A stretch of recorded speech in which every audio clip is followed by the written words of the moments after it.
Hi guys, welcome to Snake Nook. I'm Vanny and you're looking at Stormy. Welcome, welcome, welcome. I'm so glad you're here. If you are new, if you are a returning viewer, I certainly appreciate your company. Tonight we're peeking in on some of the snakes to see how they're doing. They think it's feeding night and they're hoping for a meal, but it isn't feeding night. I'm just checking in on them, making sure everything's copacetic.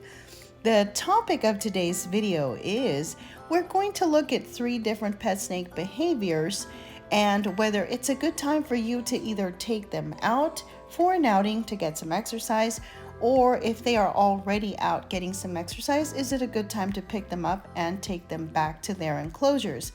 Okay, let's check out some pet snake body language and let's see if it's a good time to handle these babies. Stay tuned. First up, we have Torrent. He is my jungle carpet python, and we're going to see if he is ready to come out for a little while. So I'm removing the hide. I'm assessing his behavior. He's not engaged with me. He's actually looking away, some tongue flicks. He seems fine. He does not look nervous. So I'm going to go ahead and pick him up. There's no defensive behavior here. So I think he's going to be good for a little outing. And here he is, ready to go, some tongue flicks. So we're good. This is a good time to pick up Torrent. Now we're going to take a look at another snake. This is Stellar. He is my spotted python. Stellar needed to come out of his enclosure because I needed to clean his enclosure. So he's been out for a little while and he's been kind of cruising on the cat tree.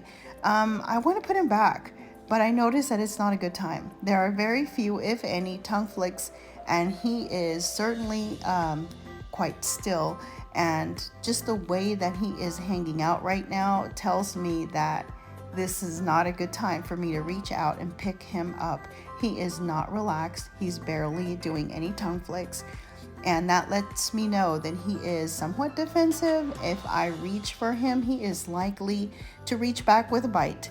So I'm going to have to be patient. I'm going to have to wait for him to relax and kind of move around.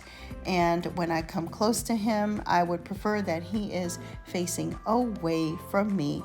Right now, he is definitely engaged. He's definitely looking at me defensively. He's ready. He's ready to strike if needed. So this is not a good time. I'm going to have to be patient and wait to put him back. Now we're outdoors. So let's say you take your pet snake outdoors.